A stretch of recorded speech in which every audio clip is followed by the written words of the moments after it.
Heinrich Himmler, el jefe supremo de los campos de exterminio, vio que Alemania se venía abajo. Lo que nadie sabía era que ya llevaba semanas preparando su huida bajo un nombre falso, con una cápsula de cianuro oculta entre sus dientes. Mientras en público juraba lealtad a Hitler, en secreto negociaba con los aliados para intentar salvar su pellejo. Su propuesta: rendirse al oeste y seguir luchando contra los soviéticos. Pero alguien dio un chivatazo. Cuando Hitler se enteró de su traición, lo destituyó de todos sus cargos, lo expulsó del círculo de poder y ordenó su arresto. Para Himmler, que había sido prácticamente el segundo hombre más poderoso del régimen, esto era la caída total. Tras la muerte de Hitler, desesperado, se acercó al nuevo líder alemán, Karl Dönitz, ofreciéndose como segundo al mando, pero Dönitz lo rechazó sin dudar. Para todos, Himmler ya era un cadáver político. Entonces, intentó lo impensable: huir disfrazado bajo el nombre de Heinrich Hitzinger, mezclándose con refugiados y soldados vencidos, pero su rostro era inconfundible. Fue capturado por tropas británicas cerca de Bremervörde. Durante el interrogatorio, todo parecía ir normal, hasta que un médico intentó revisar su boca. Fue ahí cuando Himmler mordió la cápsula de cianuro que había escondido cuidadosamente durante semanas. En segundos, cayó muerto. No hubo juicio ni redención, solo una muerte rápida y cobarde, escondida en la sombra de su propia desesperación. Joseph Goebbels, el mismo hombre que durante años convenció a millones de luchar hasta el último aliento, fue incapaz de ver a sus hijos vivir en un mundo sin Hitler. Lo que hizo esa última noche en el búnker supera cualquier propaganda que haya escrito. Joseph Goebbels fue más que el ministro de propaganda, fue el fanático más leal del régimen nazi, un hombre que no solo defendía la ideología, la moldeaba, promovió la guerra total, pidió a los civiles morir luchando y celebraba cada victoria como si fuera un acto divino. Pero en abril de 1945, mientras los soviéticos se acercaban a Berlín y el Reich se derrumbaba, Goebbels no escapó. Se encerró en el Führerbunker junto a su esposa Magda y sus 6 hijos. El 1 de mayo de 1945 envió un mensaje al general soviético Vasily Chuikov anunciando la muerte de Hitler y pidiendo un alto al fuego. Fue rechazado. Lo que ocurrió después sigue siendo uno de los actos más perturbadores del final de la guerra. Esa noche, Magda y Joseph envenenaron a sus 6 hijos con cianuro, después de sedarlos con morfina. Lo hicieron mientras dormían, uno por uno. Luego, la pareja salió al jardín de la Cancillería del Reich y se suicidaron. Algunos dicen que con cianuro, otros que se dispararon. Aún hoy no se sabe con certeza. Lo único claro es que Goebbels prefirió matar a su familia antes que permitirles vivir en un mundo sin su líder. Wilhelm Kube no cayó en un juicio, ni en el campo de batalla. Murió mientras dormía, y por alguien que jamás sospechó. Kube era el comisario general de la Bielorrusia ocupada, uno de los principales responsables de la aniquilación de comunidades judías en la región. Pero su destino se selló cuando permitió que una joven criada, Yelena Mazanik, trabajara en su residencia de Minsk. Durante meses la criada lavó su ropa, sirvió su comida y limpió su habitación, pero cada gesto escondía una intención mucho más siniestra. Lo que Kube no sabía es que ella era una partisiana encubierta, entrenada por la resistencia bielorrusa, y tenía una misión clara: hacerlo volar en pedazos. La noche del 22 de septiembre de 1943, una bomba de tiempo colocada dentro de su colchón explotó mientras dormía, reduciendo su cuerpo a restos irreconocibles. Fue una ejecución quirúrgica precisa y personal. La reacción de las SS fue inmediata. Más de 1000 hombres fueron ejecutados en represalia en Minsk, pero lo más inquietante vino después. Según algunos informes, Himmler no lamentó su muerte. Kube ya se había ganado enemigos dentro del régimen, y sus constantes roces con las SS apuntaban a un destino similar al de muchos traidores: un campo de concentración. Murió como enemigo de los aliados, pero tampoco tenía aliados entre los suyos. Adolf Hitler. Durante 12 años dominó Europa con discursos, propaganda y terror, pero su final, según fuentes oficiales, no fue en un palco ni en un juicio, sino encerrado en un búnker, enterrado vivo. En abril de 1945, Berlín estaba completamente rodeada. Los soviéticos avanzaban por el este, los aliados se acercaban desde el oeste, y sin embargo Hitler se negaba a rendirse. Seguía ordenando contraataques imposibles y soñando con divisiones que ya no existían. El 20 de abril hizo su última aparición pública, entregó medallas a niños de las juventudes hitlerianas y se retiró bajo tierra. Mientras el mundo se derrumbaba sobre su cabeza, se casó con Eva Braun, escribió su testamento político y esperó hasta que el 30 de abril de 1945, tras saber que Mussolini había sido ejecutado y colgado en una plaza pública, tomó una decisión final.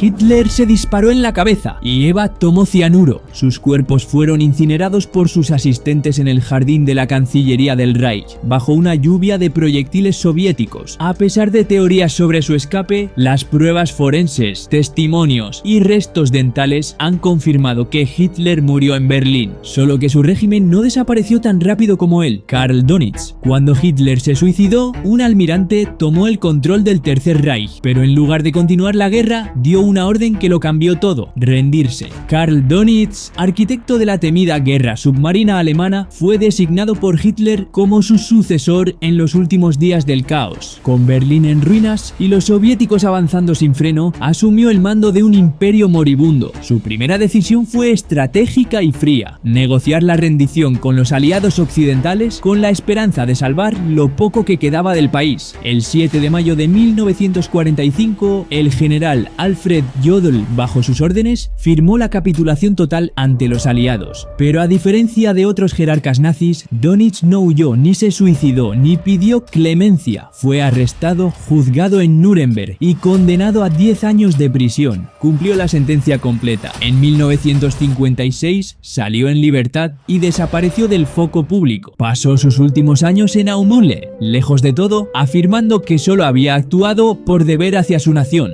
Murió de un infarto en la víspera de Navidad de 1980, sin mostrar arrepentimiento ni remordimiento por el régimen al que ayudó a sostener hasta el último minuto. Rudolf Höss. Durante casi un año vivió entre nosotros. Nadie lo reconocía, o eso creía él. Cuando finalmente lo encontraron, intentó desaparecer por segunda vez, esta vez con una pastilla oculta bajo la lengua. Rudolf Höss fue el comandante de Auschwitz, el mayor centro de exterminio de la historia. Bajo su dirección, más de 1 millón de personas fueron asesinadas, y sin embargo, cuando el régimen colapsó, no fue arrestado. Se esfumó. Durante meses vivió con su familia, bajo una identidad falsa, en una granja de Schleswig-Holstein. Se hacía llamar Franz Lang. Trabajaba, comía y dormía, como si nada hubiera pasado. Pero no contaba con un detalle: alguien lo estaba siguiendo. El encargado de encontrarlo fue Hans Alexander, un joven soldado judío que se había unido a los aliados tras perder a su familia en el Holocausto. Alexander no usó tecnología ni informantes. Golpeó la puerta de la familia de Höss y amenazó con llevarse a su hijo. Solo entonces, su esposa confesó dónde estaba escondido. Cuando lo arrestaron,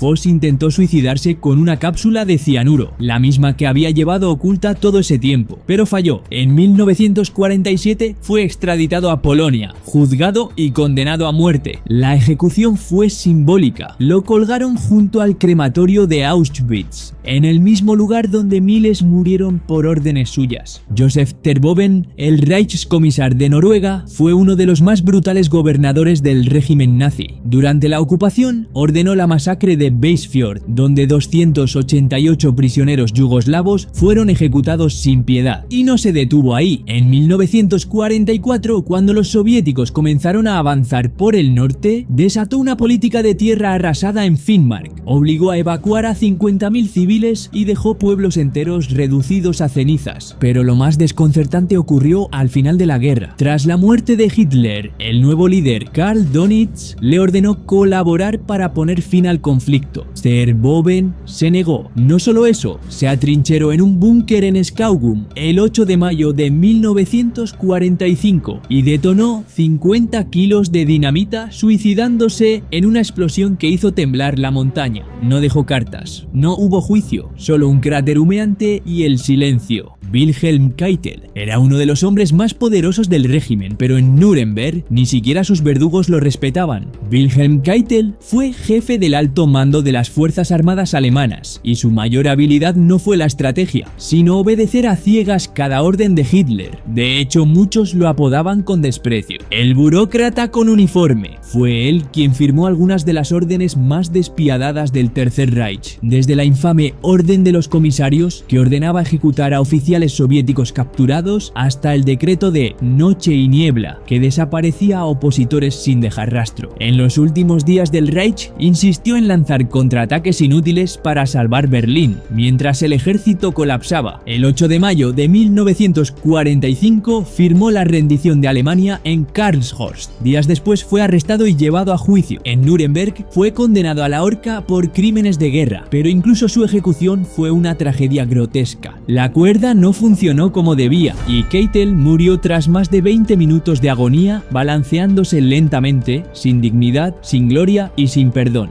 Gregor Strasser era una estrella ascendente dentro del partido nazi, tan popular que llegó a poner nervioso al mismísimo Hitler, pero en cuestión de meses pasó de ser una figura clave a desangrarse lentamente en el suelo de una celda, traicionado por los mismos que ayudó a poner en el poder. Gregor Strasser no era un nazi cualquiera, lideraba la facción izquierdista del partido, una que era antisemita, nacionalista, anticapitalista y revolucionaria. Su visión era incómoda, quería nacionalizar industrias y desafiar a los grandes empresarios que financiaban el régimen. En 1932, cuando el canciller Kurt von Schleicher le ofreció convertirse en vicecanciller, Strasser estuvo a punto de dividir al partido nazi en dos. Hitler, en lugar de enfrentarlo políticamente, lo purgó. Lo expulsaron de todos sus cargos y volvió a trabajar como farmacéutico. Parecía que su historia había terminado ahí, pero 2 años después, durante la Noche de los Cuchillos Largos, el pasado lo alcanzó. Fue arrestado por la Gestapo y encerrado en una celda. Le dispararon por la espalda, atravesando su arteria principal, dejándolo desangrarse lentamente durante casi 1 hora. No gritó ni pidió clemencia, solo esperó. Su ejecución no fue por traicionar al partido, sino por haber representado una amenaza interna demasiado fuerte, una advertencia brutal de lo que pasaba cuando alguien crecía más de la cuenta en el círculo nazi. Martin Bormann fue el último en ver a Hitler con vida y luego simplemente desapareció. Durante décadas muchos creyeron que seguía vivo, escapando por Sudamérica o protegido por los soviéticos. Pero la verdad era mucho más extraña. Martin Bormann fue el secretario personal de Hitler, un hombre silencioso pero con enorme poder. Nadie accedía al Führer sin pasar por él. Firmó el testamento final de Hitler el 29 de abril de 1945 y fue nombrado albacea de su herencia. Pero cuando Hitler se suicidó al día siguiente, Bormann no se entregó, sino que intentó huir. Junto a otros miembros del círculo íntimo, escapó por los túneles del metro de Berlín mientras las bombas soviéticas hacían temblar la ciudad. Cruzaron el río Spree bajo fuego, llegaron a la estación de Lehrter y ahí todo se volvió confuso. Según el testimonio de la enfermera del búnker, Iris Kemka, la conductora personal de Hitler, Bormann fue alcanzado por la explosión de un tanque soviético. Murió allí mismo, o al menos eso creían, porque su cuerpo no fue encontrado hasta 1972, casi 30 años después. Estaba enterrado cerca de la estación de tren junto a restos que pertenecían al médico de las SS, Ludwig Stumpfegger. Las pruebas forenses confirmaron su identidad y con ello uno de los misterios más grandes de la posguerra quedó resuelto, o al menos eso es lo que quieren que creas. Hermann Göring durante años fue el sucesor designado del Tercer Reich, controlaba la Luftwaffe, acumulaba riquezas obscenas y era oficialmente el heredero de Hitler, pero en los últimos días de la guerra cometió un error que lo arrastraría a la miseria. Hermann Göring no solo era poderoso, se creía intocable, pero cuando Hitler se atrincheró en su búnker en Berlín y dejó de comunicarse con el exterior, Göring tomó una decisión arriesgada. El 23 de abril de 1945 envió un telegrama a Hitler pidiendo permiso para asumir el liderazgo como su adjunto legal. Incluyó una advertencia: si no recibía respuesta antes del anochecer, tomaría el poder por su cuenta. La carta fue interceptada por Martin Bormann, quien convenció a Hitler de que Göring estaba intentando un golpe de estado. La reacción fue inmediata. Hitler anuló su designación como sucesor, lo acusó de traición y lo puso bajo arresto domiciliario. Göring cayó en desgracia, su mansión fue destruida por un bombardeo, huyó y finalmente se entregó a las tropas estadounidenses, pero aún no había terminado su último acto. En Nuremberg fue condenado a muerte por crímenes de guerra, pidió ser fusilado como soldado y le negaron el honor. La noche anterior a su ejecución se suicidó con una cápsula de cianuro escondida dentro de su tarro de crema para el pelo. Hasta hoy nadie sabe con certeza cómo la consiguió, ni quién se la entregó. Rudolf Hess era uno de los hombres más cercanos a Hitler, hasta que, sin previo aviso, despegó en solitario hacia Escocia con una propuesta de paz secreta. El problema es que nadie lo autorizó. Lo que Rudolf Hess intentó en 1941 fue el inicio de su desaparición del círculo de poder y su entrada en una prisión que se convertiría en su tumba. Durante años fue lugarteniente de Hitler y parte del núcleo duro del nazismo, pero esa noche de mayo pilotó él mismo un avión Messerschmitt y voló hasta el Reino Unido, esperando reunirse con miembros del gobierno británico para negociar la paz. Fue arrestado inmediatamente, interrogado durante meses. Gran parte de lo que reveló sigue clasificado hasta hoy. Después del juicio de Nuremberg, fue condenado a cadena perpetua. A partir de 1966 se convirtió en el único prisionero de la cárcel de Spandau vigilado 24 horas por soldados de 4 potencias distintas. Y entonces ocurrió lo inexplicable. El 17 de agosto de 1987, con 93 años, fue hallado ahorcado con un cable eléctrico en una caseta del jardín de la prisión. Las autoridades declararon suicidio, pero su familia y su abogado aseguraron que fue asesinado, posiblemente por el MI6, para evitar que revelara información comprometedora. Y hasta hoy, la muerte del último prisionero de Spandau sigue envuelta en sombras. Heinrich Müller, jefe de la Gestapo, fue visto por última vez el 1 de mayo de 1945, justo cuando Berlín ardía y los últimos leales huían por túneles subterráneos. Nunca se confirmó su captura, su muerte ni su escape. Algunos creen que murió durante los combates, otros afirman que fue capturado por los soviéticos o que logró huir a Sudamérica. Con los años aparecieron supuestos restos en diferentes lugares, desde fosas comunes hasta tumbas sin nombre, pero ninguno fue concluyente. Hasta hoy es el nazi de mayor rango cuya muerte jamás fue confirmada, y por eso su fantasma sigue alimentando teorías y sospechas. Joachim von Ribbentrop fue el rostro diplomático del Tercer Reich, el que negociaba con Italia, con Stalin y hablaba de paz mientras se preparaba la guerra. Joachim von Ribbentrop firmó el pacto con la Unión Soviética que permitió invadir Polonia, pero tras la caída de Hitler ya nadie lo quería cerca. Intentó unirse al gobierno de Donitz, fue rechazado y se escondió en Hamburgo. Cuando lo capturaron, llevaba una carta dirigida a Churchill defendiendo a Hitler y culpando a Gran Bretaña de todo. En el juicio de Nuremberg alegó que fue engañado por Hitler. El tribunal no lo creyó. El 16 de octubre de 1946 fue el primero en ser colgado, pero la ejecución fue mal hecha. La cuerda no lo mató rápido. Tardó 14 minutos en morir por estrangulamiento lento. Una muerte incómoda para un hombre que fue la cara elegante del horror. No olvidéis apoyar este tipo de contenido suscribiéndoos y viendo este otro vídeo muy curioso que os encantará.